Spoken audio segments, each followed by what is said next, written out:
33 साल पहले ठीक आज ही के दिन हिंदुस्तान के इतिहास का सबसे बड़ा रिलीजियस आउटब्रेक हुआ। अयोध्या में ये दिन आज भी याद करा जाता है। वहां का माहौल बुलंद नारों में जैसे खो गया था। रामलला को लाएंगे, मंदिर वहीं बनाएंगे। कुछ लोगों के लिए ये बहुत बड़ी रिलीजियस ट्रेजेडी थी, पर बहुतों के लिए इतिहास का सबसे बड़ा बदला था, बाबर के कर्मों का सबसे बड़ा बदला था। Let's decode the Babri outbreak.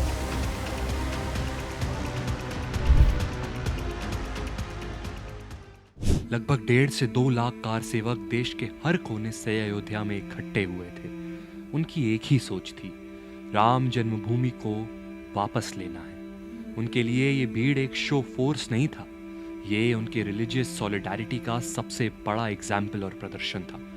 एक ऐसी कार सेवा थी जो उनके हिसाब से भगवान राम के जन्मस्थल की रिस्टोरेशन के लिए सबसे जरूरी थी। इसलिए डिमोलिशन को उन्होंने कभी लीगल एक्ट नहीं माना, बल्कि ऐतिहासिक बदला या धर्म की सेवा समझा। सुबह से पहले ही कार सेवकपुरम वीएचपी का जो मेन कैंप कहलाया जाता था, वहां पे लोग उठने लगे। यहीं पर एक 30-40 लोगों का ग्रुप अलग से नजर आ रहा था और उन्हीं पर सबकी नजरें बनी हुई थी। उन्होंने डंडे नहीं उठाए, नारे नहीं लगा रहे थे, बस आराम से और शांतिपूर्वक अपना काम कर रहे थे। आज भी लोग इस फर्स्ट ग्रुप को फर्स्ट क्लाइंबर्स के नाम से जानते हैं।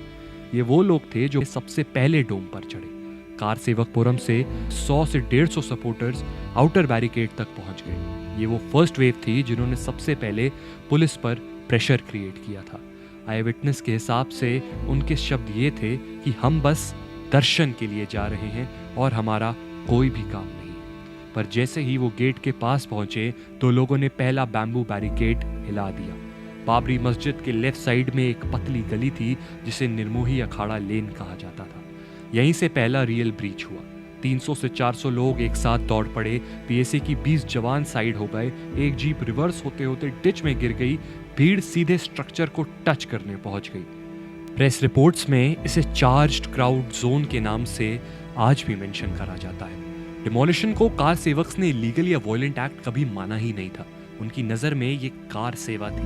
कार सेवक्स 3 डोम्स पर चढ़ गए। हथौड़े, आयरन रॉड्स और लाखों की भीड़ में नारे गूंज रहे थे।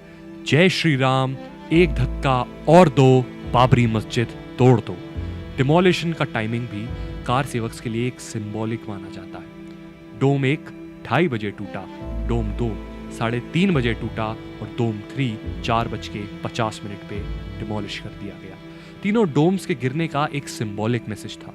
पूरा स्ट्रक्चर धूल में मिट गया, जन्मभूमि रिक्लेम हो चुकी थी। जैसे ही मस्जिद रबल में बदल गई, सबसे इंपॉर्टेंट रिलीजियस स्टेप लिया गया, एक मेकशिफ्ट टेंपल बनाया गया। 1949 में जिनके आइडल्स लॉक्ड किए गए थे, रामलला विराजमान इन्फेंट राम को, उन्हें तुरंत इस नए टेम्पररी स्ट्रक्चर में रीइंस्टॉल किया गया।